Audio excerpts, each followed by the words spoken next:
Bonjour à tous. Aujourd'hui, vous avez le droit à deux histoires. Deux histoires paranormales avec des djinns qui vont vous faire frissonner. J'espère que vous êtes prêts. Restez bien accrochés, parce que ce que vous allez entendre aujourd'hui va vous laisser sous le choc. Je compte sur vous pour un maximum de likes, de partages et de commentaires. Et n'oubliez pas de vous abonner si ce n'est toujours pas le cas. Et à présent, c'est parti pour deux nouvelles histoires terrifiantes. Je m'appelle Saïd, et aujourd'hui je viens vous raconter l'histoire que ma famille a vécue avec les djinns. Tout a commencé à une époque où mes grands-parents louaient le rez-de-chaussée de leur maison à une femme. Elle vivait là depuis plus de 20 ans. Nous, on habitait juste au-dessus, au premier étage, parce que ma mère voulait rester proche de mes grands-parents. Elle avait donc loué cet étage pour être avec eux tout en gardant son indépendance. L'étage supérieur, celui où vivaient mes grands-parents, était complètement différent. Un étage abandonné, jamais terminé.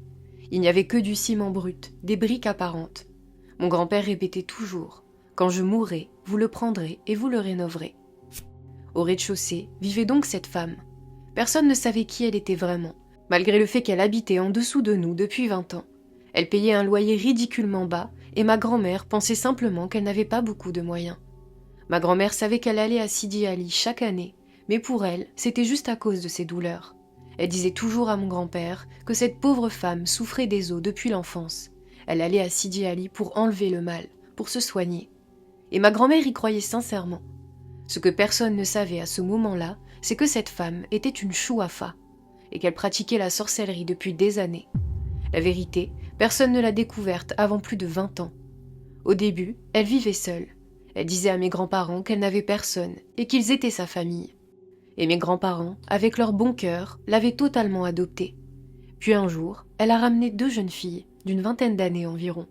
Quand mon grand-père lui a demandé qui elles étaient, elle lui a répondu qu'elles étaient ses filles, que leur père les lui avait arrachées pendant des années avant de les lui rendre. La réalité, on l'a comprise plus tard. Ces filles venaient de Sidi Ali. Elle les avait rapportées de là-bas pour l'aider dans ses travaux occultes. À cette époque, j'avais environ 10 ans. Ma chambre donnait directement sur la cour, et tous les soirs, une odeur épaisse de charbon et d'encens brûlé montait du rez-de-chaussée jusque dans ma chambre. C'était tellement fort que ça me serrait la gorge. Parfois, je n'arrivais même plus à respirer. Ma mère entrait en panique, ouvrait toutes les fenêtres, sans comprendre d'où venait cette odeur. Un jour, elle a fini par poser la question à la femme du rez-de-chaussée. Et là, cette femme s'est mise à jouer la victime. Elle pleurait, disait que sa fille était touchée, qu'elle devait l'aider, que les djinns venaient la nuit et qu'elle n'arrivait plus à dormir tant qu'elle n'allumait pas de l'encens. La chose la plus étrange, c'était la grande fille. Elle ne faisait que monter et descendre au dernier étage, celui qui était abandonné. Elle pouvait rester là-haut pendant des heures. Ma grand-mère montait parfois pour lui parler, pour lui tenir compagnie. Elle lui disait même qu'elle avait un fils encore célibataire et qu'elle pouvait descendre discuter avec eux. Mais la fille répondait toujours qu'elle se sentait oppressée, qu'elle s'ennuyait et surtout qu'elle ne voulait pas sortir seule. Ce que personne ne voyait encore, c'est qu'elle montait là-haut pour jeter la sorcellerie dans l'étage vide, celui dont je vous ai parlé. Dès que quelqu'un la surprenait, elle disait simplement qu'elle prenait l'air ou qu'elle montait sur le toit. La femme du rez-de-chaussée profitait du fait que cet étage soit abandonné pour y déposer toutes sortes de choses. Poudre, morceaux de tissu, objets sales, même des animaux. Et tout ça se trouvait juste au-dessus de nos têtes. C'était devenu insupportable. Dès qu'on passait la porte de la maison, on ressentait quelque chose de mauvais. Tous, sans exception, on sentait que quelque chose d'étrange était en train de se passer. Même ma mère a fini par dire à mes grands-parents qu'elle ne se sentait plus en sécurité, qu'elle voyait cette femme comme une horreur. Mais ma grand-mère insistait pour qu'on reste. On était 5, mes parents, moi, mon frère et ma sœur. Et tous, on ressentait la même chose, une présence, une lourdeur, un malaise permanent. Ma sœur, surtout, dès que l'heure de la prière arrivait, elle se mettait à pleurer sans raison. Parfois, d'un coup, en hurlant, juste parce que ma mère lui demandait d'éteindre la télé. Il se disait que c'était peut-être l'adolescence, que c'était son âge. Mais personne ne savait elle avait été réellement touchée. Ma sœur descendait souvent au rez-de-chaussée, chez cette femme, Safia. Elle y restait longtemps, parlait avec sa fille, passait du temps avec elle. Elle s'y était habituée, elle se sentait en confiance. Sauf qu'avec le temps, elle nous a avoué des choses. Elle nous a dit que très souvent, en descendant chez elle, elle ne savait plus ce qui se passait. Comme si elle perdait conscience, comme si elle était ailleurs. Au point que quand ma mère lui demandait de quoi elles avaient parlé et ce qu'elles avaient fait, elle ne s'en souvenait jamais. Elle remontait, complètement perdue, en disant qu'elle ne se souvenait plus de rien. Elle se sentait lourde, elle ne comprenait pas. Elle perdait totalement la mémoire sur ce qu'elle vivait en bas. Plus le temps passait, plus on comprenait que cette femme nous attirait dans quelque chose de sombre. Mais à ce moment-là, personne ne savait encore jusqu'où tout ça allait aller. Ma sœur a fini par nous révéler que Safia faisait souvent des sortes de rituels. Et sans qu'on comprenne pourquoi, ma sœur se rendait toujours chez elle au moment de ces rituels. Quand ça se terminait, Safia restait avec elle. Elle lui coiffait les cheveux, lui mettait la télé, parce que ma sœur adorait regarder la télévision. Chez nous, ma mère n'aimait pas ça. Elle lui criait souvent dessus parce qu'elle restait trop longtemps devant l'écran. C'est pour ça que ma sœur descendait chez elle. Elle s'y sentait tranquille, à l'aise. Safia profitait de cette proximité. Petit à petit, ma sœur a commencé à descendre de plus en plus souvent, à prendre ses habitudes chez elle, à y trouver une forme de liberté. Quand ma sœur a eu environ 13 ans, tout a commencé à changer. Elle se mettait à pleurer sans raison, et on la retrouvait souvent les yeux gonflés, comme si elle avait pleuré des heures. Un soir, elle s'est réveillée vers 3 heures ou 4 heures du matin, en hurlant, en criant de toutes ses forces. Toute la maison a accouru. Safia et ses filles, mon grand-père, ma tante, mon oncle. Tout le monde est monté, tellement ses cris n'étaient pas normaux. Et là, je n'arriverai jamais à oublier cette scène. Ma sœur était sur son dos. Elle avançait avec ses mains et ses pieds, comme si elle rampait à l'envers. Je vous jure que je n'ai même pas pu regarder. Ma mère, ma grand-mère et ma tante pleuraient de peur. Safia, elle, a commencé à s'inventer une excuse. Elle disait que sa fille aussi faisait ce genre de crise, que ce n'était rien, qu'il fallait être forte. Elle prétendait qu'elle devait juste aller chercher quelque chose chez elle, en bas. Ensuite, elle a demandé qu'on lui apporte un brûleur d'encens. Elle a mélangé plusieurs encens, résine noire, armoise et d'autres choses dont je ne me rappelle plus.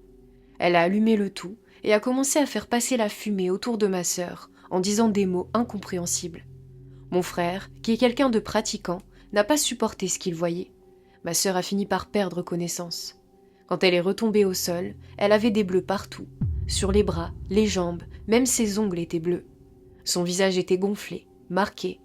Safia a expliqué que ma sœur était peut-être une Zouri, qu'elle était peut-être passée au-dessus de quelque chose avec de la sorcellerie et qu'il fallait faire très attention à elle. Ma mère et ma grand-mère la remerciaient. Elle la croyait sincère. Quand mon grand-père et mon oncle ont dit qu'ils voulaient appeler un raki pour lire le Coran sur ma sœur, Safia s'est énervée. Elle disait qu'un raki ne servirait à rien, qu'ils prendraient juste leur argent et que la seule solution était de refaire encore de l'encens autour d'elle. Elle répétait que tout le reste, c'était du faux et que personne ne pouvait la guérir. La seule chose qui lui faisait réellement peur, c'était qu'un raki vienne et la dénonce. À partir de là, ma sœur n'a plus jamais été comme avant. On la voyait différente. Même notre façon de lui parler avait changé. Elle ne se mélangeait plus vraiment avec nous. Elle ne bougeait plus comme une jeune fille. Elle était devenue lourde, silencieuse, éteinte, comme une femme âgée. Elle mangeait, dormait, restait seule. Elle avait perdu toute son énergie. Puis il y a eu cette nuit, une nuit que je n'oublierai jamais. Mon frère, qui dormait à côté de moi, a décidé d'aller dormir au salon. J'étais donc seule dans ma chambre. Au bout d'un moment, j'ai entendu un bruit étrange. Je ne savais même pas comment le décrire. Quand j'ai ouvert les yeux, j'ai vu une femme debout dans un coin de la chambre. Sa silhouette ressemblait à celle de ma mère, mais sa voix n'était pas la même. Elle me disait que tout le monde dormait, sauf moi, et que je devais dormir pour laisser les autres tranquilles. Au fond de moi, je savais que ce n'était pas ma mère. Je voulais crier, mais je n'y arrivais pas. Sa tête bougeait lentement, et son cou paraissait anormalement long, comme si la tête était trop lourde pour son corps. Et quand elle s'est avancée vers la sortie, je vous jure que je n'ai pas pu voir ses pieds. Je ne voyais qu'une forme noire, sans contour. Le lendemain matin, ma mère est venue me parler. Elle m'a dit que si je voulais entrer dans sa chambre, je devais frapper avant, que ça ne se faisait pas. Je lui ai dit que je n'étais pas entrée dans sa chambre. Et là, elle m'a répondu qu'elle avait vu un enfant avec la même silhouette que moi, dans leur chambre, la nuit. Cet enfant ne lui parlait pas. Elle lui posait des questions et il ne répondait pas. Puis il était ressorti. Plus tard dans la journée, je lui ai parlé de la femme que j'avais vue dans ma chambre, celle qui lui ressemblait. Elle m'a supplié de ne rien dire à mon père. Puis elle est montée directement chez mon grand-père et ma grand-mère. Mon oncle disait que tout ça, c'était juste les djinns de la maison, qu'ils ne faisaient de mal à personne et qu'il ne fallait pas y faire attention. Ma mère l'a cru, parce qu'elle avait confiance en lui. Un autre jour, mon grand-père est sorti tôt pour aller au marché acheter le mouton de l'Aïd. En ouvrant la porte, juste derrière le seuil, il a trouvé un bol rempli d'un mélange de lait et de sang posé côté intérieur. Il a récité ses invocations et passé par-dessus, puis en revenant, il a frappé chez Safia. Quand il lui a demandé ce qu'elle faisait, elle lui a répondu que ce n'était rien de grave, qu'elle faisait ça pour protéger la maison, qu'il y avait trop de monde qui venait, trop d'invités qui montaient, et qu'elle soupçonnait quelqu'un d'avoir jeté de la sorcellerie.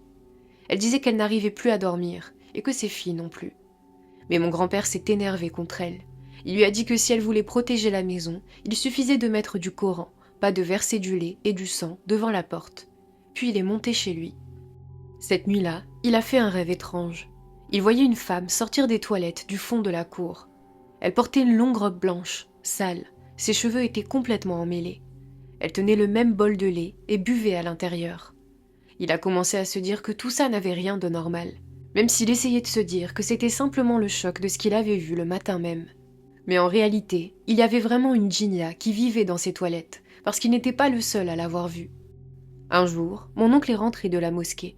En entrant, il a vu quelqu'un rentrer dans ces mêmes toilettes. Il a donc attendu qu'elle ressorte. Mais la lumière à l'intérieur était éteinte, ce qui l'a surpris. Il se disait que c'était étrange d'entrer dans les toilettes dans le noir. Il a attendu longtemps, presque 30 minutes. Personne n'est sorti. Et personne du voisinage ne pouvait entrer là-dedans, car ces toilettes appartenaient à notre maison. À cette époque, c'était l'Aïd.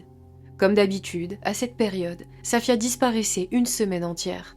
Elle partait faire des arts, aller à des endroits occultes, voyager jusqu'à Meknès, et elle ne mangeait jamais la viande du mouton de l'Aïd. Ma mère et ma grand-mère avaient préparé cette viande, mais Safia refusait toujours sa part. Pendant ce temps, ma sœur, elle, souffrait énormément. Elle se sentait mal, disait des choses étranges, et ne parlait qu'à ma grand-mère, mon grand-père et mon oncle. Elle n'aimait plus rester avec les femmes. Son visage, je ne vais pas vous mentir, il avait changé. Il devenait dur, presque masculin. Elle allait souvent acheter des céréales pour donner à manger aux moutons, et elle tenait même parfois l'animal dans ses mains. Mais cette année-là, elle a pris la tête du mouton, encore pleine de sang, dans sa main, et elle s'est mise à jouer avec. Ma mère lui a demandé d'arrêter, et elle l'a même disputée. Elle lui a même dit qu'elle ne savait plus si elle avait mis une fille ou un garçon au monde. Ce soir-là, ma mère a vécu quelque chose que je n'oublierai jamais. Elle était la dernière dans la cuisine, à ranger et nettoyer. Ma grand-mère était déjà partie dormir. Quand ma mère s'est retournée, elle a vu un homme juste derrière elle. Il avait une calvitie, mais avec de longs cheveux tout autour, tressés, qui descendaient jusqu'aux épaules. Dans sa main, il tenait un couteau immense. Il lui a parlé. Il a dit que cette fois-ci, il allait laisser passer, et c'était grâce à sa fille. Mais la prochaine fois, elle devait fermer sa bouche. Ma mère s'est évanouie sur le coup. C'est ma tante qui l'a retrouvée. Elle est restée clouée au lit presque toute la semaine de l'Aïd. Elle n'osait pas raconter ce qu'elle avait vu. Elle avait même peur de le revoir. À partir de ce moment-là, elle a totalement lâché prise avec ma sœur. Elle l'a laissé faire ce qu'elle voulait. Elle avait peur, et nous aussi. On ne lui parlait presque plus. Ma sœur se comportait de plus en plus bizarrement. Par exemple, quand on préparait du foie sur le brasero, il n'avait même pas encore commencé à cuire qu'elle l'enlevait pour le manger cru. Elle mangeait la viande rouge, encore froide, sans tomber malade. Et chaque année, pendant l'Aïd, c'était la même chose. Ce comportement durait, revenait et s'installait. Une autre fois, pendant un autre Aïd, la famille avait décidé de cacher le mouton à ma sœur pour éviter qu'elle ne le voie. Ils voulaient qu'elle ne soit pas présente au moment du sacrifice. Mais l'après-midi, elle est tombée malade d'un seul coup. Elle ne parlait plus, restait allongée, silencieuse, comme absente. Ma grand-mère a juré qu'à un moment, ma sœur lui a parlé, avec une voix d'homme. Cette voix demandait les cornes du mouton. Ma grand-mère, effrayée, lui répondait que les cornes ne se mangeaient pas et qu'elles avaient été jetées. Ce jour-là, elle est restée enfermée dans sa chambre. Elle n'est pas sortie une seule fois. Le soir même, mes oncles sont arrivés. La famille s'est réunie. Ma mère expliquait que ma sœur ne voulait laisser entrer personne, qu'elle se sentait mal et qu'elle refusait qu'on la touche ou qu'on lui parle. Le lendemain, j'ai entendu ma mère crier. Avec mon frère, on s'est précipité dans la chambre. Et là, sur le lit, il y avait les cornes du mouton, posées juste à côté d'elle. On ne comprenait pas d'où elles venaient. Elle n'était pas sortie de la chambre, et que ce soit celle de notre mouton ou celui de mon grand-père, on les avait jetées dehors. Ma mère a crié et a demandé d'où elle avait ramené ça, qui lui avait donné ça. Elle a même douté de moi et pensé que je les avais rapportées. Mais j'ai juré que ce n'était pas moi. À partir de ce moment-là, ma mère n'osait même plus l'approcher, ni la toucher. Elle avait peur, peur de ses réactions, peur de ce qu'elle devenait. Ma mère répétait sans cesse que sa fille avait quelque chose d'anormal. Elle suppliait mon père de faire venir un raki, quelqu'un qui pourrait l'aider. Mais mon père ne voulait rien entendre. Il disait que ça allait passer. Mais rien ne passait. Tout empirait. Et plus ma sœur grandissait, plus ce qu'elle avait en elle devenait fort. Vers 15 ou 16 ans, elle ne portait presque plus que des vêtements rouges. Mon oncle, très pratiquant et strict, ne supportait pas ça. Il disait à ma mère de trouver une solution. Mais à chaque fois qu'il s'en mêlait, il lui arrivait quelque chose. Un problème, un accident, une maladie. Comme si quelque chose le repoussait. Et notre quartier, c'était un quartier populaire, plein de jeunes, avec des ruelles étroites. Il avait peur pour elle. Un jour, une voisine est venue voir ma mère. Elle lui a demandé si sa fille allait bien. Elle avait entendu dire que 3 garçons avaient essayé de l'agresser. Ma mère est restée choquée. Ma sœur n'avait rien dit. Elle était rentrée comme si de rien n'était. En rentrant, ma mère l'a confrontée devant nous. Ma sœur a reconnu les faits, mais sans aucune émotion. Ma mère lui a demandé pourquoi elle n'avait rien dit. À ce moment-là, mon frère, mon oncle et moi, on s'est énervés. On voulait savoir qui étaient ces garçons. Des gens du quartier nous ont montré leur maison. On a été frappés chez eux. Quand ils sont descendus, ils ont été choqués par ce qu'ils ont dit. L'un d'eux criait que c'était elle qui les avait massacrés. Il a raconté que ma sœur leur avait parlé avec une voix d'homme, puis qu'elle leur était tombée dessus avec une violence inexplicable, comme si 10 hommes frappaient à travers elle. Un des garçons montrait sa main, pleine de traces, en disant qu'elle l'avait détruite. Et elle n'avait pas une seule égratignure. Il n'avait rien volé, rien pris, même pas un téléphone. Mon oncle a porté plainte, mais les parents des garçons sont venus demander pardon et ils ont retiré la plainte. Et ce qui est arrivé avec ces jeunes est aussi arrivé chez nous, avec mon propre frère. Il n'avait qu'1 an de moins qu'elle, il était fort, sportif, mais il n'a jamais réussi à la maîtriser. Une fois, elle lui a donné un coup si violent qu'il est resté 1 mois marqué. Plus elle s'énervait, plus ce qui était en elle prenait le dessus. Elle ne ressentait plus la douleur. Quand elle était dans ces états-là, elle se griffait le corps jusqu'au sang, sans aucune réaction, comme si ça ne lui faisait rien. Safia, la voisine du rez-de-chaussée, répétait toujours qu'il fallait laisser ma sœur en paix. Il ne fallait pas la contrarier, il fallait la laisser faire ce qu'elle voulait. Et le temps est passé ainsi, jusqu'à ce que ma tante, elle aussi, commence à descendre souvent chez Safia. Avec le temps, Safia leur remplissait la tête à toutes les deux. Des histoires de mariage, de fiancés qui allaient venir, ou même de faire revenir un homme. Plus tard, on comprendra que beaucoup de femmes étaient tombées dans ces filets. Ces femmes ont raconté qu'elles faisaient de la sorcellerie très forte, qu'elles leur avaient pris des sommes énormes, 1 000 €, 2 000 €, parfois beaucoup plus. Ça dépendait du rituel. Elles faisaient de la sorcellerie d'attirance, des travaux de séparation, et les gens racontaient que son travail prenait toujours. Même une femme divorcée, disait-elle, voyait son mari revenir, parce que Safia avait conclu un pacte avec les djinns. Ma tante, elle, continuait de descendre chez Safia. Elle restait parfois toute la nuit, brûlant de l'encens, allumant des bougies et faisant des gestes étranges. Un jour, une femme du quartier a surpris ma tante en train d'asperger le seuil et les escaliers avec des liquides bizarres. La rumeur est montée jusqu'à ma grand-mère, mais elle refusait d'y croire. Elle disait que ma tante était réservée, qu'elle n'aimait pas les histoires.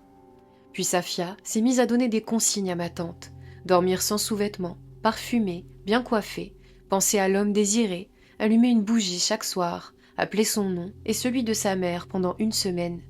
Elle disait que c'était pour attirer un homme précis. Et je vous assure qu'il est venu demander sa main. Mais dès le début, mon grand-père a trouvé son comportement étrange. Le fiancé était comme vidé de sa volonté. Tout ce qu'on lui disait, il l'acceptait. Il ne levait même pas la tête. Il n'avait plus aucune personnalité. Puis l'effet s'est dissipé. Il a commencé à s'éloigner de ma tante petit à petit. Parce qu'un travail fait de cette manière, ça ne dure jamais. Il faut toujours renouveler. Safia a alors exigé encore plus d'argent, prétextant qu'il fallait un grand travail pour qu'il ne voie plus aucune autre femme. Mais ma tante ne travaillait pas. Elle n'avait pas d'argent. Un jour, ma grand-mère l'a surprise en train de vouloir vendre un bracelet en or. Ma tante a tout avoué. Ma grand-mère est montée en courant pour le dire à mon grand-père. Et là, il est entré dans une colère noire. Il est descendu chez Safia. Il lui a dit de quitter la maison, qu'il ne voulait plus d'elle comme locataire. Il l'a insultée comme jamais. Et c'est là qu'elle a montré son vrai visage. Elle lui a répondu qu'elle ne sortirait pas d'ici. Il pouvait faire tout ce qu'il voulait. Elle lui a dit d'aller demander aux gens de quoi elle était capable. Elle pouvait lui faire perdre la tête si elle le voulait, mais il était vieux, alors elle ne le ferait pas. Mon grand-père lui a même proposé de l'argent pour partir, mais elle refusait. Elle disait que ses djinns aimaient cette maison, qu'ils ne voulaient pas qu'elle parte. C'est à partir de ce moment-là qu'on a commencé à vivre dans une peur permanente. Imaginez, en plein hiver, un froid glacial, mais en bas, chez Safia, c'était comme un four. Une chaleur étrange montait parfois la nuit. Quand on restait tard dans le salon, on entendait des pas, des gens qui montaient et descendaient les escaliers. Mon frère nous avait prévenus, mais on ne l'avait pas cru. Jusqu'au jour où on l'a vécu nous-mêmes. Une nuit, mon père s'est endormi au salon. Il a été réveillé par des voix, des bruits de pas qui couraient dans les escaliers. En sortant pour voir ce qui se passait, il a trouvé accroché à la poignée de la porte une sorte de tissu noir, enroulé autour, avec une odeur atroce, une odeur vraiment anormale. Ma mère a retrouvé, encore une fois, une eau noire, une sorte de liquide épais, répandu devant notre porte. Chaque fois que mes parents descendaient pour demander des explications à Safia, la tension montait. Elle devenait encore plus hostile, presque haineuse, comme si leurs questions la brûlaient. Un jour, mon frère et moi, on jouait au ballon sur le toit. Le ballon a atterri dans la maison du dessus, celle qui était à moitié en ruine. La porte, cassée sur le côté, laissait juste assez de place pour qu'un enfant puisse passer, pas un adulte. Mon frère m'a demandé d'y entrer parce que j'étais plus maigre, plus jeune, même si j'avais déjà 13 ans. À chaque fois qu'on pénétrait dans cet endroit, on retrouvait les mêmes choses. Des chiffons, des bouts de tissu jetés partout. On n'y prêtait aucune attention. On ne pensait jamais que ça pouvait être lié à la sorcellerie. Je suis entrée, j'ai récupéré le ballon. Je suis retournée vers la sortie et j'ai donné le ballon à mon frère. Et là, juste en franchissant la porte, 2 mains froides, rugueuses, noires comme du charbon, se sont refermées sur ma tête. Elles ont serré, fort. J'ai eu l'impression qu'on m'écrasait le crâne de l'intérieur. J'ai hurlé de toutes mes forces en appelant mon frère pour qu'il me sauve. Pris de panique, il a dévalé les escaliers pour aller chercher ma mère. Il savait que si mon grand-père nous avait trouvés là-haut, il nous aurait frappés sans poser de questions. Ma mère s'est précipitée chez ma grand-mère, la suppliant de lui donner la clé sans rien dire à mon grand-père. Elle a fini par l'obtenir. Quand ils sont entrés dans la pièce en ruine, ils m'ont trouvé inconscient, étendu sur le sol, couvert de vomi. Tout ce que j'avais mangé était ressorti. Ils ont essayé de me réveiller avec de l'eau, des gifles, mais je ne réagissais pas. J'étais comme absent, éteint, complètement ailleurs. Ma mère et mon frère m'ont porté jusqu'en bas. Quand j'ai ouvert les yeux, ma tête était serrée de l'intérieur et je n'arrivais même pas à répondre. Mon oncle, qui revenait de la mosquée, est arrivé au même moment. Ma mère lui a demandé de réciter le Coran sur moi.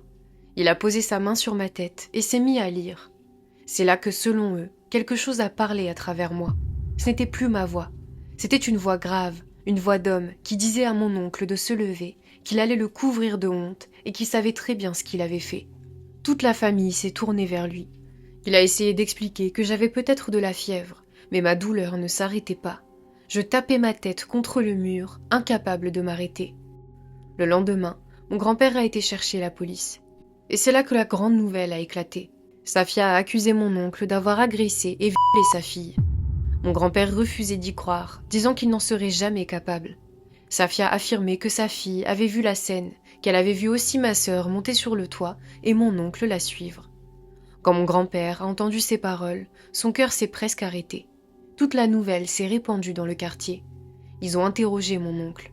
Il a fini par dire qu'il ne se souvenait de rien, que ça s'était passé sans qu'il ne sache comment, comme si quelque chose l'avait contrôlé. Cet oncle-là n'avait jamais levé les yeux sur une femme, ni au travail, ni à la mosquée. Tous savaient qu'il était pieux, discret. Safia lui avait fait quelque chose, c'était certain.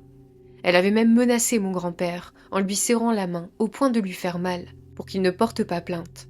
Il a eu tellement peur pour sa famille qu'il a préféré étouffer l'affaire, au point qu'il a même songé à lui demander sa fille en mariage pour sauver l'honneur. Mais la fille a refusé. Mon oncle a quitté la maison. Et nous, on a continué à vivre dans l'horreur. Chaque fois qu'un nouveau rituel de sorcellerie était fait, on recommençait à faire des cauchemars. On les voyait la nuit, on sentait leur présence.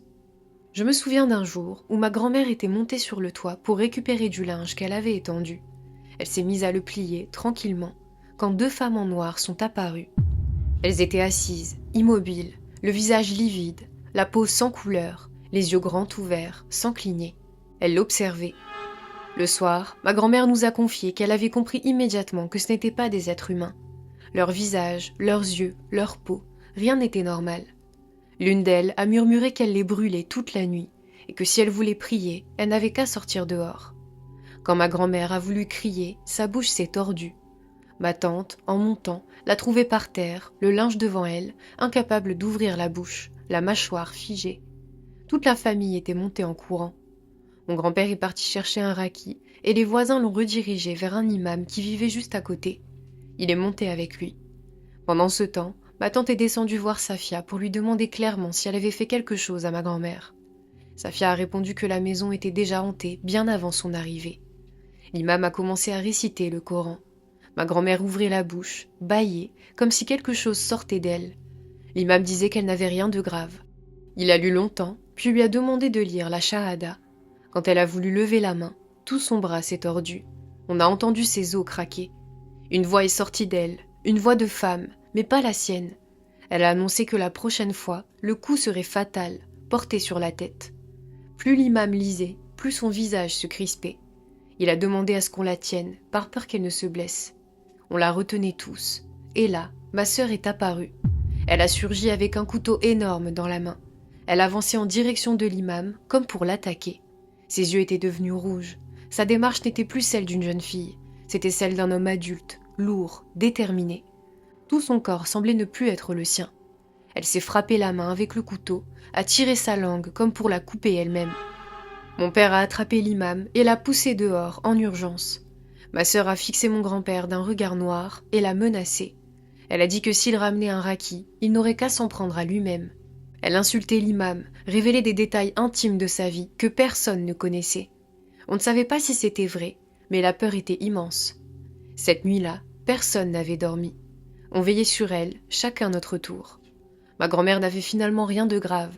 Ils étaient venus seulement pour la menacer. Le lendemain, elle allait un peu mieux. Mais toute la famille se réunissait déjà, en secret, pour parler d'une seule chose, comment se débarrasser de Safia. Parce qu'à nos yeux, c'était certain. Tant qu'elle resterait dans cette maison, jamais on ne retrouverait la paix. Même mon oncle disait qu'il voulait absolument que Safia sorte d'ici, et que si elle portait plainte contre lui, il accepterait d'aller en prison sans hésiter. Quand mon grand-père n'a pas voulu l'accompagner, mon oncle est allé de lui-même au poste de police. Ils ont ramené la fille de Safia devant lui. Heureusement, elle avait plus de 18 ans. Ils ont demandé à mon oncle s'il voulait l'épouser pour régler l'affaire. Il a répondu que oui, mais elle avait refusé. Elle a raconté qu'il l'avait frappée, qu'il l'avait agressée et Les médecins n'ont trouvé aucune trace, ni bleue, ni blessure, ni de signe d'agression. On avait compris que tout ce qui s'était passé était consenti, que rien n'était vrai. La maison était pleine de monde, pleine de vie. Si elle avait crié, tout le monde l'aurait entendu. Comme elle refusait de l'épouser, mon oncle a été condamné à 6 mois de prison, plus une amende. C'est après ça qu'il a porté plainte pour expulser Safia, en précisant que la raison était la sorcellerie. Il a ramené des voisins comme témoins. L'affaire a vite avancé. Mon grand-père, de son côté, a demandé de l'argent à plusieurs personnes pour pouvoir payer un avocat. Et jusqu'à ce moment-là, personne ne savait encore que les tissus jetés dans la maison abandonnée au-dessus étaient en réalité des œuvres de sorcellerie. S'il l'avait su, il les aurait ajoutés au dossier. 2 mois plus tard, Safia devait quitter les lieux. Mais avant de partir, elle a lancé une malédiction. Elle a juré que mon grand-père ne vivrait plus jamais en paix dans cette maison. Elle a retiré son voile et l'a jeté devant la porte en partant. Et tout ce qu'elle a dit s'est réalisé. On ne dormait plus correctement. La maison était devenue un enfer. Juste au-dessus, la vieille maison abandonnée, celle où elle jetait ses rituels, devenait bruyante la nuit.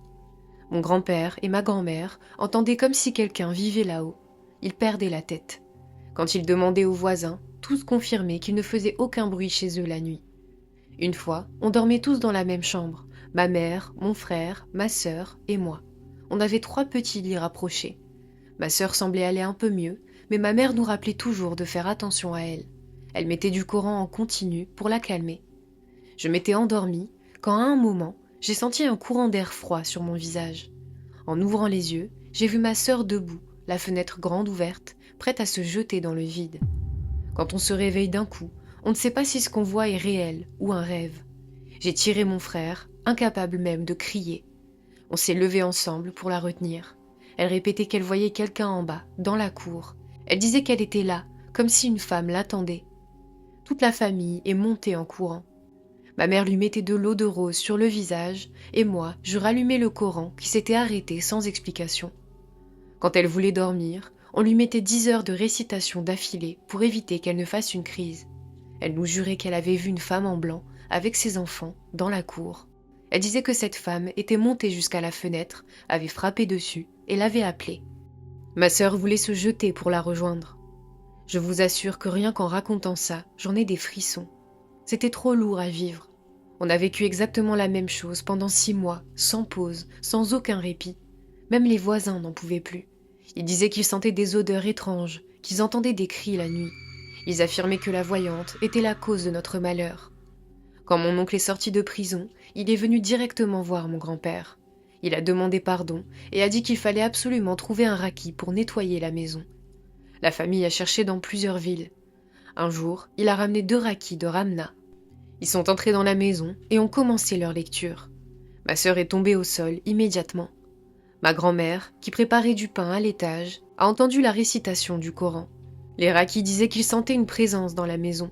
Ils disaient que ce qui était là bougeait entre les toilettes, les escaliers et le rez-de-chaussée, comme si le djinn les embrouillait, changeait de place à chaque instant. Ma sœur, au sol, s'est mise à parler. Le djinn a dit qu'il était entré à cause d'un rituel. Les rakis lui ont demandé s'il comptait sortir et qui il était. Il a donné un prénom ancien, très étrange, et il a expliqué qu'il appartenait à la tribu des Rouges, ce qui expliquait pourquoi ma sœur aimait la viande crue et le sang. Il a dit que son sang était sucré. Il a aussi expliqué que tout avait commencé avec la voyante du rez-de-chaussée, que c'était elle qui avait fait le rituel. Les rakis ont continué à lire et ont fini par dire que la sorcellerie se trouvait en haut, dans la maison en ruine. C'était l'endroit où j'étais entrée le jour où j'avais perdu connaissance. Ils ont demandé les clés. Mon grand-père a ouvert la porte. Les rakis sont montés et ce qu'ils ont trouvé était inimaginable. Des dizaines et des dizaines de tissus, des photos, des vêtements, des cheveux, des objets étranges. Chaque rituel, chaque travail avait été jeté là, année après année. Un véritable cimetière de sorcellerie. Ils ont demandé à mon oncle de ramener des plantes pour purifier les lieux. Ma tante et ma grand-mère nettoyaient pendant que les rakis récupéraient les sorcelleries une par une en récitant le Coran avant de les toucher. Au bout d'un moment, ils étaient épuisés. Ils ont dit que même en restant 15 jours, ce ne serait pas suffisant, que la maison était hantée depuis bien trop longtemps, qu'il y avait trop de djinns, que le seul moyen de survivre était de vendre la maison et de partir. Mon grand-père n'avait pas le choix. C'était sa seule maison, son seul bien, mais il a fini par accepter. On a déménagé immédiatement. Ma grand-mère, mon grand-père et ma tante avaient trouvé un autre logement. La maison principale a donc été mise en vente. Finalement, un homme vivant à l'étranger l'a achetée. Il a dit qu'il la donnerait à des gens pauvres pour qu'ils puissent y vivre. Ma sœur, elle, a souffert encore pendant 3 ans. Elle était devenue très faible, elle tombait malade souvent. Avec le temps, son état a fini par s'améliorer. Ma grand-mère aussi allait bien mieux après avoir quitté la maison. Et quant à Safia, on n'a plus jamais entendu parler d'elle. J'espère que cette histoire vous a plu. Faites pause à la vidéo et dites-moi ce que vous en avez pensé. Et maintenant, passons à la deuxième histoire. Je m'appelle Ibrahim et l'histoire que je vais vous raconter est vraie. Elle concerne ma famille et elle nous touche encore aujourd'hui. Et chacun d'entre nous a un lien avec ce qui s'est passé. Tout a commencé il y a très longtemps, à l'époque où mon grand-père était encore jeune. Lui et ma grand-mère vivaient à Guelmim, au sud du Maroc. À cette époque, le moyen de transport le plus répandu, c'était les chameaux. Mon grand-père travaillait dans le commerce du cuir. Il achetait, revendait, et pour ça, il suivait les caravanes commerciales. Il voyageait des jours entiers dans le désert et ne s'arrêtait que lorsqu'il trouvait une oasis pour planter leur tente et se reposer. À cette période, beaucoup de gens racontaient que les djinns vivaient en nombre dans les zones désertiques, là où il y avait très peu d'êtres humains. Une nuit, alors qu'ils approchaient de Guelmim et qu'il ne leur restait plus beaucoup de route à faire, mon grand-père s'est réveillé en sursaut. Il a senti quelque chose passer sur son corps. Il a paniqué, pensant qu'un scorpion avait rampé sur lui. Il a cherché partout, mais il n'y avait rien. En se relevant, son regard s'est dirigé vers quelque chose d'étrange, au loin. Une femme grande, aux cheveux très longs et noirs, habillée entièrement en blanc. Ce blanc, disait-il, était tellement éclatant qu'il ressortait même dans la nuit noire. Elle marchait lentement au milieu du sable, à environ 200 mètres d'eux. Il s'était dit que c'était peut-être une femme perdue ou autre chose. Il a pris un récipient d'eau et est parti dans sa direction, en se disant que si elle était vraiment perdue, elle aurait peut-être besoin d'aide. Mais plus il s'approchait d'elle, plus elle s'éloignait d'une manière anormale, comme si elle glissait sur le sable, sans faire de pas. Il l'appelait, lui demandait si elle était perdue et de venir prendre de l'eau. Il marchait, courait et s'entêtait à la suivre. Et sans même s'en rendre compte, il avait complètement perdu la trace de sa caravane. Il était seul, seul dans le désert noir, à suivre une silhouette blanche qui disparaissait toujours au dernier moment. Après un long moment à errer, il a aperçu un feu allumé un peu plus loin. Autour du feu, un groupe de personnes était assis. Ils portaient tous des vêtements sahariens et leurs visages étaient couverts. Comme il avait perdu la caravane, il s'est approché d'eux. Il les a salués et ils ont répondu. Ils lui ont dit qu'ils faisaient une sorte de fête, un repas. Ils avaient des brochettes de viande qu'ils faisaient cuire. Il a mangé avec eux, car il n'avait pas le choix, mais la viande était quasiment crue, couverte de sang. Et surtout, elle n'était pas salée. Il leur a demandé du sel, et ils ont répondu calmement qu'ils ne mangeaient pas de sel. Ils ont continué à parler, comme s'ils étaient des voyageurs normaux. Mais à ce moment-là, mon grand-père a baissé les yeux, et c'est là qu'il a senti la panique monter d'un coup. Leurs jambes n'étaient pas humaines. Certains avaient des jambes de chameau, d'autres des pattes de chèvre. Et pour certains, on ne voyait rien du tout, comme si le bas de leur corps était caché dans une ombre. Son cœur s'est mis à battre très fort, ses mains tremblaient. Il le répétait toujours. La peur qu'il a eue ce jour-là lui a coupé le souffle. Et au milieu d'eux, il a reconnu la femme en blanc qu'il suivait dans le désert. Son visage était visible cette fois, mais tellement défiguré, tellement couvert de cicatrices et de marques qu'il ne pouvait même pas vraiment distinguer ses traits. Les autres, quant à eux, gardaient toujours leur visage couvert. L'un d'eux s'est tourné vers lui et lui a demandé d'une voix grave s'il savait qui ils étaient. Mon grand-père a répondu que non, alors qu'au fond de lui, il savait très bien. Il savait que ce n'étaient pas des humains, mais il n'arrivait même pas à prononcer le mot djinn. L'autre a poursuivi. Il a dit qu'il venait de Mauritanie et qu'il s'était installé ici. Chaque personne qui passait dans cette zone, il lui faisait perdre la route. Mais lui, il était tombé sur eux à l'occasion d'un grand jour. À ce moment-là, mon grand-père a compris qu'il n'avait plus le choix. Soit il acceptait ce qu'il allait lui demander, soit il finissait comme ceux qui avaient disparu dans ce désert avant lui. Rien que cette idée a suffi à faire monter la peur en lui. En silence, il récitait le Coran dans son cœur, mais ça ne diminuait pas la terreur. Au contraire, il se préparait au pire, sans savoir ce qu'ils allaient exiger. Ce qu'ils attendaient de lui était un sacrifice très puissant pour les djinns. C'était une forme de pacte qu'il renouvelait avec le démon qui les gouvernait, un démon supérieur, comme il en existe dans leur hiérarchie. De la même manière que chez les humains, certains sorciers cherchent à conclure des pactes en s'isolant pour travailler avec les djinns et les démons, eux aussi avaient besoin d'une offrande. Mais eux, contrairement aux humains, avaient besoin qu'un humain en chair et en os réalise ce sacrifice pour eux. Et c'était tombé sur mon grand-père. Il a compris immédiatement. Refuser signifiait ne jamais quitter ce désert vivant. Accepter signifiait porter ce pacte sur lui et sur sa descendance. À cet instant, sa vie était de toute façon déjà entre leurs mains. Face à une telle situation, n'importe qui aurait choisi de survivre, lui aussi. Ils avaient fait venir une gazelle comme ils n'en avaient jamais vu. Sa peau était noire, tachetée, presque irréelle. Ils lui ont mis un couteau dans la main, un couteau brûlant, tellement chaud qu'il n'arrivait même pas à le tenir correctement. Il a expliqué plus tard qu'on aurait dit qu'on venait de le sortir du feu juste avant de le lui donner. Ils l'ont forcé à égorger la gazelle en tournant sa tête à l'opposé de la Qibla. L'ambiance autour de lui était lourde, rythmée par des bruits, des chuchotements, des sons incompréhensibles. Il ne savait pas ce qu'ils disaient, mais il était certain qu'ils invoquaient le démon qui les dirigeait. Tout devenait noir autour de lui. Il voyait flou, il perdait le contrôle de son corps, il ne sentait plus ses jambes. La dernière image qu'il gardait en mémoire, c'était la tête de la gazelle qui commençait à trembler, puis qui avait bougé toute seule, comme projetée devant lui, avant de disparaître complètement. Quand il a rouvert les yeux, il était de nouveau avec les hommes avec qui il voyageait. Le jour n'était même pas encore levé. Il avait pourtant eu la sensation d'être resté des heures, peut-être toute une nuit, avec ses djinns. Il a pensé, le temps d'un instant, que tout ça n'était peut-être qu'un rêve, mais au fond de lui, il savait que non. La caravane a repris la route immédiatement. Sur le chemin, mon grand-père a juré de ne plus jamais s'arrêter dans un désert ou un coin isolé, de ne jamais y passer la nuit. Les hommes avaient vu sa peur, et ils l'avaient respectée. Ils avaient continué sans pause jusqu'à atteindre Guelmim. De retour chez lui, il n'était plus le même, il ne parlait presque plus. Il était marié à ma grand-mère et à une deuxième femme, et dès qu'il a franchi la porte de la maison, il s'est enfermé dans la chambre. Il a dormi 2 jours entiers, plongé dans des rêves étranges où il voyait des silhouettes entrer et sortir de la pièce, comme s'il ne savait plus distinguer le rêve de la réalité. Le deuxième jour, sa femme est entrée pour le réveiller, pour qu'il reste un peu avec elle. À ce moment-là, il avait déjà eu 2 enfants avec elle, et ma grand-mère venait juste d'être enceinte de mon oncle. Comme d'habitude, les femmes ont commencé à fouiller dans les paniers et les ballots qu'il avait rapportés du voyage. Elles étaient toujours contentes quand il ramenait des choses, les épices, les tissus, tout ce qu'il leur achetait à chaque fois pour embellir la maison et leur faire plaisir. Elles pensaient découvrir, comme toujours, leur petit trésor de voyage.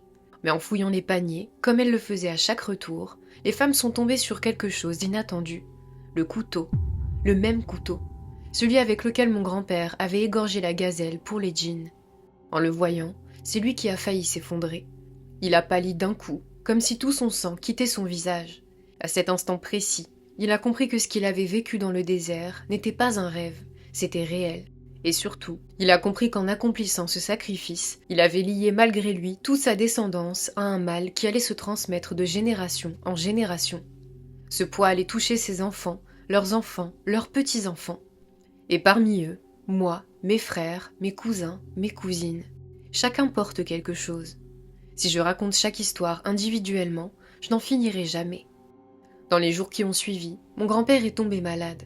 Le couteau, il l'a enterré dehors, sous la terre, près des palmiers du riad où il vivait. Peut-être qu'il pensait éloigner le danger, mais rien ne s'est arrêté. C'est à partir de là que le cauchemar a réellement commencé dans ce riad. 1 an après les événements du désert, mon grand-père a recommencé à rêver d'eux. Ces mêmes êtres qu'il avait vus cette nuit-là, qui continuaient à lui ordonner de faire des sacrifices. Il était lié à eux, malgré lui.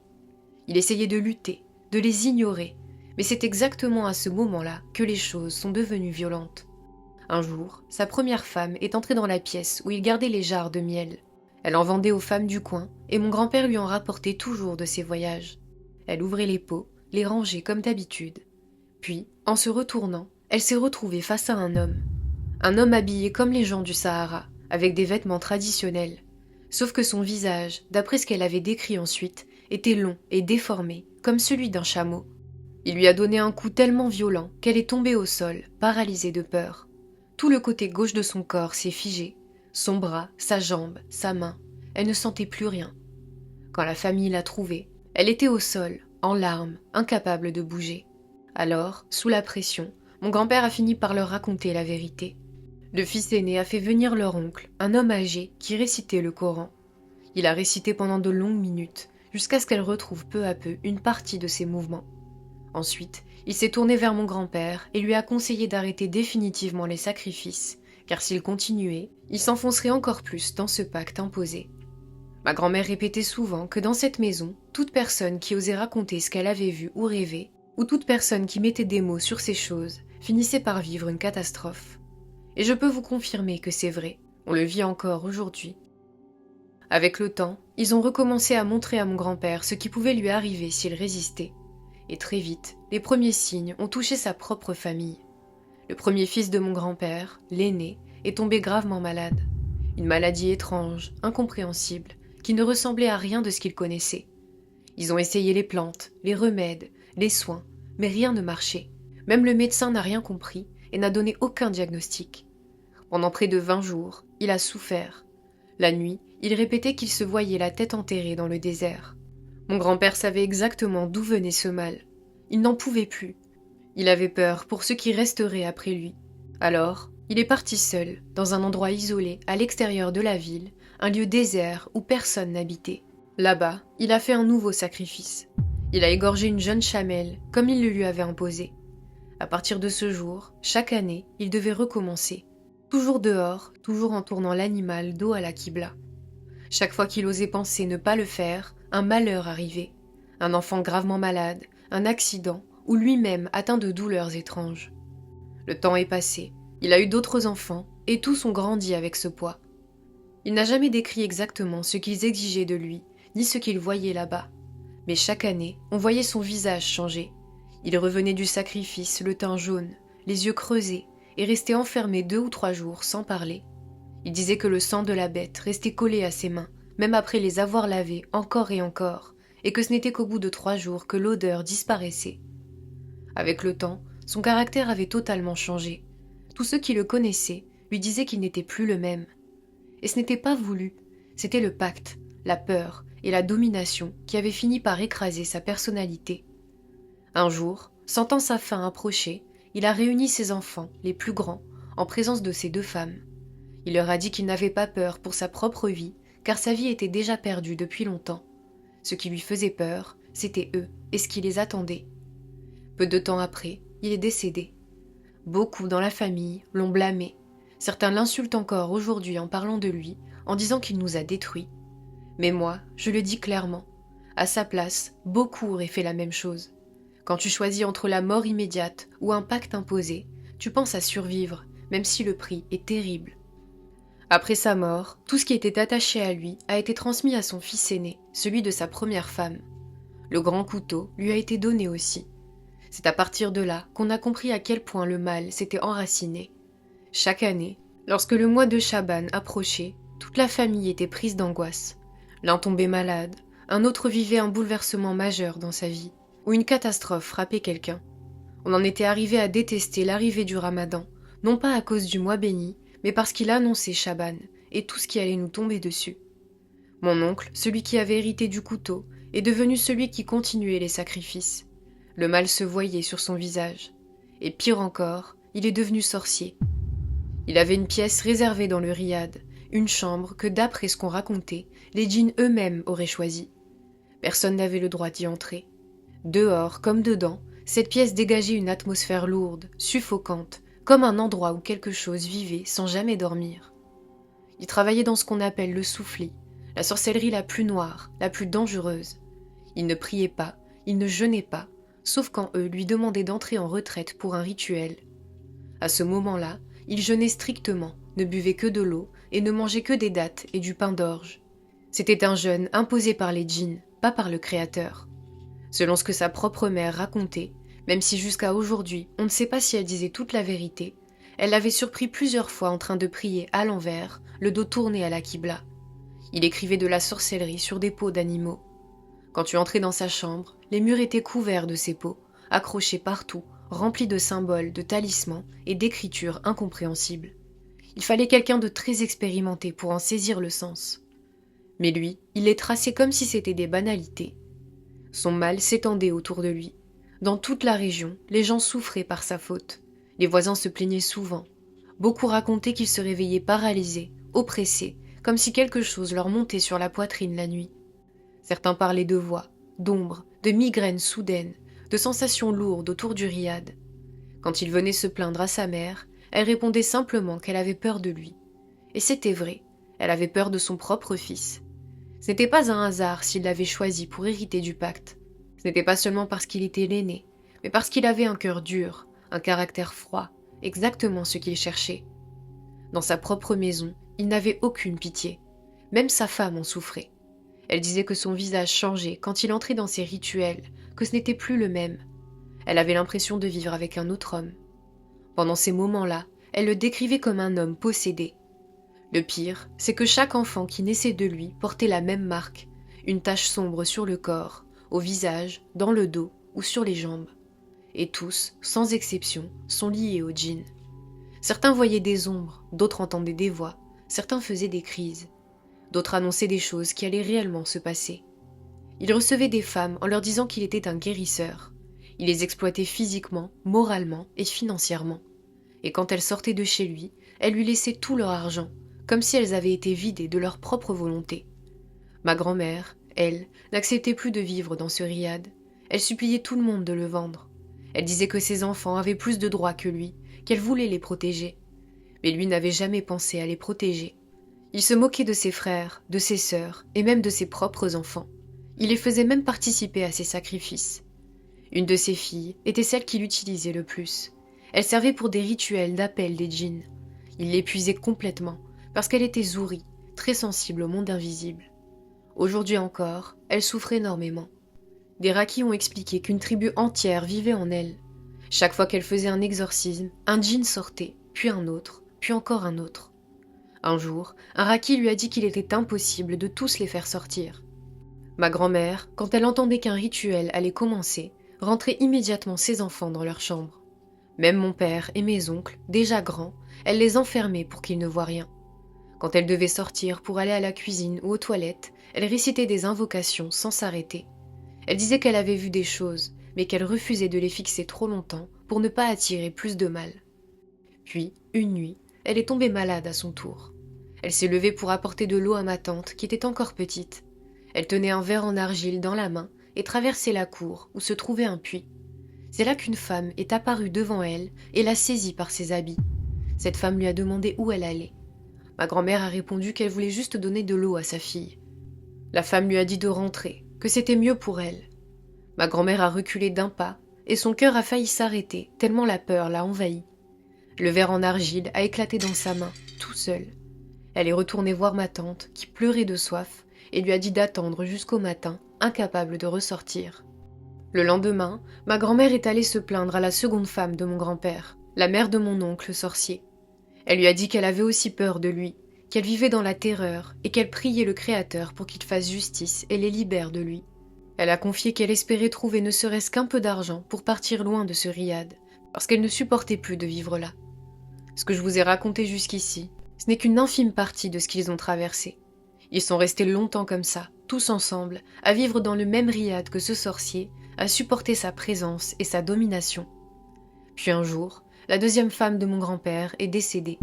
Et c'est à partir de là qu'il a voulu se débarrasser de ma grand-mère et de ses enfants, c'est-à-dire mes oncles et mon père. Il leur a donné un peu d'argent, puis leur a dit de sortir de la maison, de dégager du riad. Il le craignait tellement qu'aucun d'eux n'a osé lui tenir tête. Ma grand-mère a pris cet argent, a quitté la ville et elle est partie vivre à Tiznit avec ses enfants. Lui est resté seul dans le riad avec sa femme et ses propres enfants. Mais même à Tiznit, ils n'ont jamais retrouvé la tranquillité.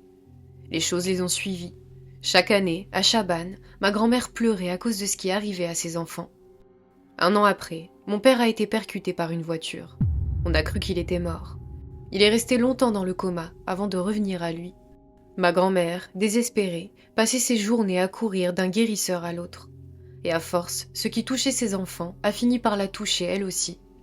Mon père raconte qu'un jour, ils étaient tous à table en train de manger, quand soudain, ils ont vu ma grand-mère porter la main à son cou, se lever d'un seul coup et courir, comme si quelqu'un la tirait par derrière.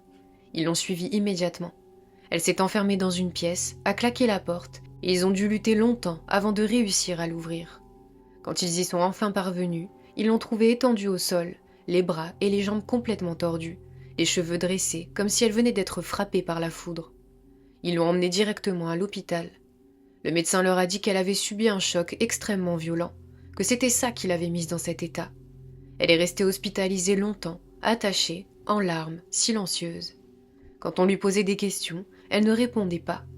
Ils lui ont fait un électroencéphalogramme, des examens du cerveau, des radios, aucune réponse, aucune explication, rien de médical. Quand elle est sortie de l'hôpital, certains jours, elle semblait totalement normale, et d'autres fois, elle restait immobile à fixer quelque chose qui passait devant la maison, comme si elle suivait du regard une présence invisible que personne d'autre ne pouvait voir. La famille s'est réunie pour décider quoi faire, et c'est là qu'ils ont appelé le seul qu'ils redoutaient tous, le fils aîné, le grand frère, le sorcier. Il est venu de Guelmim. En entrant dans la maison, en voyant ma grand-mère paralysée, terrifiée, allongée comme si la foudre l'avait frappée, il s'est mis à rire, un rire froid, rempli de mépris. Ça montrait jusqu'où allait la dureté de son cœur. Pour lui, ce qui arrivait était normal. Il affirmait que ma grand-mère avait attiré ces entités, qu'elle avait ouvert la porte et qu'elle était en train d'être prise dans le même pacte que lui. Mes oncles et mon père, désespérés, lui ont demandé de la soigner. Mais au lieu de les aider, il a profité de la situation. Sa solution était pire que le mal. Il exigeait que ma grand-mère entre elle-même dans le pacte, qu'elle donne son sang, qu'elle jure fidélité, et que si un jour elle rompait ce pacte, elle mourrait immédiatement. Ma tante pleurait, en suppliant qu'on refuse. Mais devant la peur, la confusion et l'état de ma grand-mère, ils ont fini par accepter. Le sorcier s'est enfermé seul avec elle dans une pièce. Il a demandé des choses terrifiantes, une langue de chameau, du sang de gazelle, la peau de cette gazelle et des herbes noires pour l'encens. Mon oncle, qui était présent, disait que la scène était insupportable à regarder. Le sorcier a commencé son rituel. Il a pris la langue de chameau, l'a transpercée d'aiguilles, puis l'a enfoncée dans la peau de la gazelle en suivant un ordre très précis, comme si c'était un acte de serment, un engagement irréversible. Ensuite, il a mélangé le sang avec une plante noire dans un petit récipient. Avec ce mélange, il a recouvert la peau de la gazelle en traçant des symboles étranges, incompréhensibles pour les humains. Puis, il leur a ordonné de laisser la peau sur la terrasse, sous le ciel, pendant 3 nuits. Si le pacte était accepté, elle disparaîtrait. Si le pacte était refusé, elle resterait exactement à la même place. Ils ont suivi ces instructions à la lettre. Chaque matin, ma tante montait vérifier. La peau était toujours là. Mais à la fin de la 3e nuit, vers l'aube du 4e jour, toute la maison s'est retrouvée éveillée. Personne n'a réussi à fermer l'œil.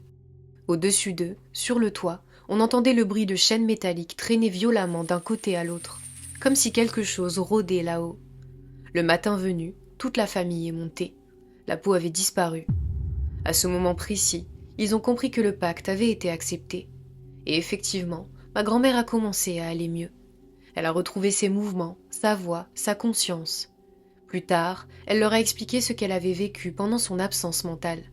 Elle a été prise à la gorge par un homme vêtu entièrement de noir. Son visage était recouvert, invisible. Il l'a tirée avec force vers une pièce obscure. Et là, il lui a dit une seule phrase qui l'a marquée à vie, que toute personne qui tenterait de se mettre sur leur route serait éliminée. C'est à partir de ce moment-là que tout a basculé pour elle. Ma grand-mère avait retrouvé sa santé, ses mouvements, sa voix. Mais en échange, elle était devenue prisonnière du même cycle que mon grand-père. Elle devait, elle aussi, accomplir un sacrifice chaque année, toujours sur de la terre nue, en plein air, sous le ciel, et jamais dans une maison. Exactement le même rituel que celui imposé à mon grand-père des années plus tôt. C'était comme si elle était devenue un rouage de ce pacte, une nouvelle pièce ajoutée à la chaîne. Les années ont passé, mais rien n'a changé. Chaque fois que le mois de Chaban approchait, une tension étouffante envahissait la famille. Ils se sentaient tous mal, sans raison. Puis, dès que ma grand-mère accomplissait le sacrifice, la pression retombait. Les incidents cessaient, les maladies s'éloignaient et les djinns devenaient silencieux, pour un temps. C'est maintenant que mon histoire commence réellement, celle de nous, les petits-enfants. Parce que chacun d'entre nous porte sa part dans ce poids. Chacun d'entre nous a son histoire avec ce monde invisible. Et quand on les raconte tous ensemble, chaque histoire est plus sombre que la précédente. Je vais me contenter de vous parler de moi, de ma sœur et de mon frère aîné. Après leur mariage, mes parents sont venus s'installer à Agadir, loin du riad et de toute l'atmosphère qui y régnait. Ma mère ne supportait pas ce climat. Elle ne supportait plus les ombres, les chuchotements, les visions. Elle a tenu un moment, puis elle a cédé. Elle voulait protéger ses enfants, échapper à cet héritage maudit. Et malgré la distance, malgré la nouvelle ville, malgré le silence, rien n'a changé. Le lien qui venait de ce pacte nous a suivis. L'un de mes premiers souvenirs est un rêve. Pas un rêve ordinaire, un cauchemar qui revenait chaque nuit, comme si quelqu'un me le projetait de force. Je me voyais planté dans le sable, le corps à moitié enterré. Autour de moi, le désert, silence total. Puis le sable se mettait à bouger sous mes yeux, et des dizaines de scorpions, suivis de serpents noirs, sortaient de terre et se jetaient sur moi, me mordant de tous les côtés. Je me réveillais toujours en hurlant, tellement souvent que mes parents ont fini par m'isoler dans une pièce à part pour ne plus réveiller toute la maison. Mais la nuit qui a marqué ma vie, j'avais 6 ans. Je venais de recevoir mes cahiers d'école. Tout le monde dormait et je collais les étiquettes sur mes cahiers. J'étais concentré, heureux, comme un enfant normal. Puis j'ai levé la tête, et devant moi, dans la chambre, se tenait un être étrange. Un corps nu, mais dont la carrure n'avait rien d'humain. C'était comme si un chameau se dressait sur ses pattes arrière, mais avec un torse d'homme et une présence écrasante. Je me souviens seulement de la terreur que j'ai ressentie à ce moment-là. Mon corps s'est figé, puis j'ai hurlé jusqu'à perdre la voix. Quand mes parents sont arrivés, j'étais en larmes, tremblant, incapable de respirer. Et mes vêtements étaient trempés. J'avais perdu tout contrôle. À cette époque, ma mère ignorait encore la vérité du pacte. Mon père n'a jamais raconté cette partie de son histoire à ma mère. Ce n'est qu'après plusieurs années, après notre naissance, qu'il a fini par lui avouer ce que son père avait fait. Depuis ce jour, elle lui en veut. Elle n'a jamais digéré le fait d'avoir mis au monde des enfants sans savoir ce qui planait sur eux.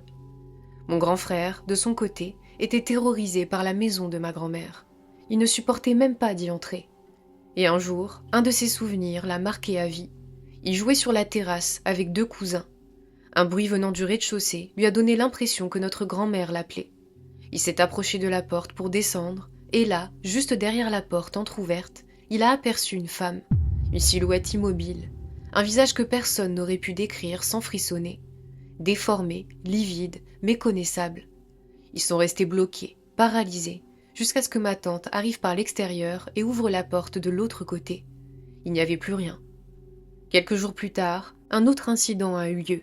Ma mère voulait prier et a demandé à mon frère de lui ramener son tapis de prière.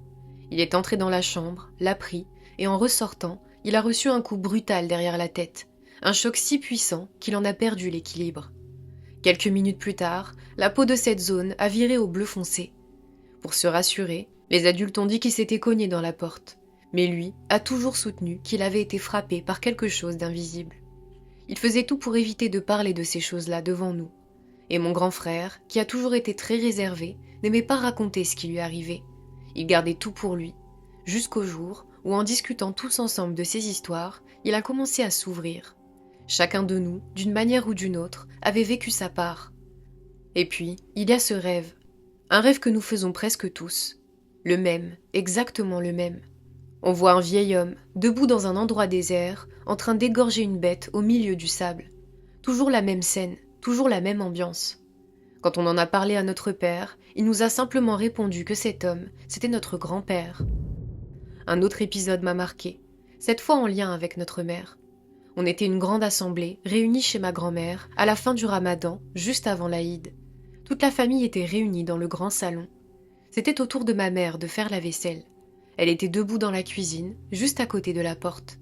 Ma petite sœur, qui avait à peine 3 ans, était à côté d'elle, debout, en train de jouer. Tout était normal, jusqu'à ce qu'on entende soudainement la petite se mettre à pleurer, le bruit d'une assiette qui se casse et l'eau du robinet qui s'écoule. Mon frère s'est précipité dans la cuisine. Ma mère était étendue par terre, inconsciente. L'assiette qu'elle tenait s'était brisée en morceaux à côté d'elle. Ma petite sœur, assise par terre, pleurait sans comprendre. Ils ont porté ma mère jusqu'au salon. Elle a mis un moment avant de reprendre connaissance. Quand elle s'est réveillée, elle ne voulait plus rester. Elle répétait qu'elle voulait rentrer chez elle, qu'elle voulait quitter cet endroit, sans expliquer ce qui lui était arrivé. Ma grand-mère insistait pour qu'elle parle, mais ma mère ne voulait rien dire. Mon père nous a ensuite tous ramenés chez nous. À la maison, ma mère pleurait encore. Il a mis du Coran à côté d'elle jusqu'à ce qu'elle se calme. Ce n'est qu'après ça qu'elle a raconté ce qui s'était réellement passé. Elle a expliqué qu'en lavant la vaisselle, elle a vu une femme debout derrière ma petite sœur. Une silhouette immobile, juste là. Elle a décrit un visage horrible, déformé, terrifiant. Elle en était sûre, elle l'avait vu clairement. Mon grand frère a alors avoué que lui aussi avait vu une femme au visage identique sur le toit de la maison de notre grand-mère. La même apparence, les mêmes traits, exactement comme dans le récit de ma mère. Ce jour-là, ma mère nous a fait jurer de ne plus jamais retourner dans cette maison. Et nous, les enfants, on ne voulait plus y aller non plus. Mais même loin du riad, même dans notre nouvelle maison, les choses continuaient à nous suivre. Un jour, j'avais environ 10 ans. C'était l'été, les vacances. Mes frères étaient allés dormir, mais moi, je jouais encore à la console. C'était l'époque de la première PlayStation. J'étais assis par terre, la manette dans la main, plongé dans le jeu jusqu'à ce que le sommeil me prenne. Je me suis endormi par terre sans même m'en rendre compte. Et c'est là que ça a commencé. Dans ce demi-sommeil, je sentais que quelqu'un me tirait par les pieds. Je ne pouvais pas ouvrir les yeux. Je voyais seulement une masse noire, floue, immense, qui me traînait comme si j'étais un objet. Je ne sais pas si c'était un rêve ou si c'était réel, mais j'ai senti chaque mouvement. J'ai senti mes pieds glisser sur le sol. J'ai senti le froid, la pression, la force. Et jamais je n'ai pu oublier cette sensation. Quand j'ai finalement ouvert les yeux, je me suis retrouvée allongée sur le ventre, juste devant la porte de la chambre. Mon frère, qui allait aux toilettes, est tombé sur moi. Il a eu peur en me voyant par terre, immobile, comme si j'avais perdu connaissance. Moi-même, en me relevant, je ne comprenais rien. Je savais seulement que je m'étais endormie beaucoup plus loin et que je m'étais réveillée déplacée, traînée jusque-là. J'ai même demandé à mon frère si c'était lui qui m'avait bougé, Mais il m'a juré qu'il ne m'avait même pas approché. Je savais très bien que mon père, lui, ne m'aurait jamais traîné de cette manière. S'il voulait que je retourne dormir, il m'aurait réveillé, il m'aurait parlé. Alors pour moi, c'était clair, ce n'était pas un être humain qui m'avait déplacé. Une autre fois, c'est ma sœur qui a vécu quelque chose. Elle préparait des examens, l'équivalent du brevet au Maroc. Il n'y avait qu'elle et ma mère à la maison. Elle discutait de ce qu'elle devait réviser, tranquillement. Sans prévenir, un coussin s'est soulevé tout seul devant elle et lui a été lancé dessus, violemment. Ma sœur s'est mise à hurler. Ma mère, paniquée, s'est mise à brûler de l'encens autour d'elle et à lui lire des versets. Quand on est revenu à la maison, on a trouvé ma sœur complètement bouleversée. Plus tard, quand on a fini de construire l'étage du dessus, mon père a décidé que mon frère et moi allions y dormir. Pendant qu'on était là-haut, ma mère, ma tante et mes cousines restaient la plupart du temps en bas. Moi, j'étais en pleine année du bac à ce moment-là. Une nuit, je suis montée parce que j'avais entendu des voix à l'étage. Je suis entrée dans la petite salle de bain pour me laver le visage. Il y avait un miroir devant moi. La porte, elle, ne fermait jamais complètement. On la laissait toujours entr'ouverte puisque personne ne montait là-haut normalement. À peine avais-je commencé à me laver le visage qu'en levant les yeux vers le miroir, j'ai vu quelqu'un derrière la porte. Un être très petit, avec un visage tombant, déformé, comme si ses traits glissaient vers le bas. Dès que j'ai tourné la tête pour regarder, il avait disparu. Mais j'entendais encore des pas courir dans la pièce. Une odeur infecte s'est répandue dans la salle de bain, si forte qu'on m'a demandé ensuite si j'avais fumé. Ma sœur est montée me voir, inquiète. Elle m'a dit qu'ils entendaient des pas depuis le bas de la maison, et elle s'est mise elle aussi à sentir cette odeur qui ressemblait à une odeur de cigarette très forte. Je lui ai dit que je ne comprenais plus rien, que je ne savais pas ce que voulaient ces créatures, ni pourquoi je les voyais si souvent. Parmi nous, on ne sait pas lequel d'entre nous héritera de tout ça, comme mon oncle en a hérité. On a tous peur, et on ne sait pas ce qui nous attend quand il mourra. Et ce que je vais vous raconter maintenant s'est passé récemment, avec moi. J'étais allongée, une couverture sur moi. À un moment, j'ai senti le drap se tirer tout seul, puis une pression sur mon pied, comme si quelqu'un le tenait. Quelques instants plus tard, j'ai senti une petite main se poser sur mon épaule. Quand je me suis réveillée, j'ai trouvé du henné exactement aux endroits où j'avais été touchée. Je n'en parle qu'à mon père, parce que ma mère, si elle l'apprend, elle ne va pas le supporter. Comme je vous l'ai dit, quand on se voit entre cousins et frères, on se raconte nos histoires, et chaque récit te fait oublier le précédent, tellement il est lourd. Quant à mon oncle, le sorcier de Guelmim, on a coupé tout contact avec lui. La famille entière l'a boycotté. Personne ne va le voir. Un de mes cousins, l'aîné, a fait un rêve un jour. Dans ce rêve, il voyait cet oncle l'appeler et lui demander de venir chez lui. Il avait peur, parce qu'il pensait que c'était à son tour de prendre sa place et de devenir sorcier. Mais son père ne l'a pas laissé partir. Et encore une fois, l'oncle est venu le voir dans ses rêves. Il apparaissait en uniforme de policier, debout devant lui, mais avec son vrai visage, cheveux longs, sourcils qui se rejoignent, regard noir, longue barbe. La dernière fois qu'il l'a vu en rêve, il lui a dit clairement que puisqu'il refusait de venir, sa fin serait soit à l'hôpital, soit en prison. Et peu après, mon cousin s'est retrouvé impliqué dans une histoire incompréhensible, sans bagarre, sans violence réelle, mais il a été emprisonné 6 mois. 6 mois pour rien. Alors que c'est l'un des meilleurs d'entre nous. Doux, respectueux, incapable de faire du mal. Rien que prononcer le nom de cet oncle suffisait à nous faire frissonner. Personne ne voulait parler de lui, de peur de rêver de lui le soir même. Je ne veux pas rentrer davantage dans les détails, parce que moi aussi je le vois souvent en rêve. Aujourd'hui encore, ma grand-mère continue à faire les sacrifices. Quand le moment arrive, l'un de ses fils l'accompagne, soit mon père, soit mon oncle. Elle égorge l'animal, le laisse sur place sans le toucher, sans en donner à personne, sans rien emporter. Puis elle rentre. Quant au sorcier, mon oncle, il continue ses pratiques malgré son âge. Il a déjà fait de la prison 2 fois, mais il n'y reste jamais longtemps. 15 jours, 1 mois, puis il ressort. Aujourd'hui, la seule qui a encore quelques nouvelles de lui, c'est ma grand-mère, par l'intermédiaire de voisins, parce qu'elle a longtemps vécu à Guelmim. Sa femme et ses enfants, on ne les connaît pas. Mais les pauvres, ce sont eux les seuls à savoir ce qui se passe réellement dans ce riad. Nous, qui vivons loin de lui, on voit déjà ce qui nous arrive. Alors imaginez ceux qui vivent sous le même toit que lui.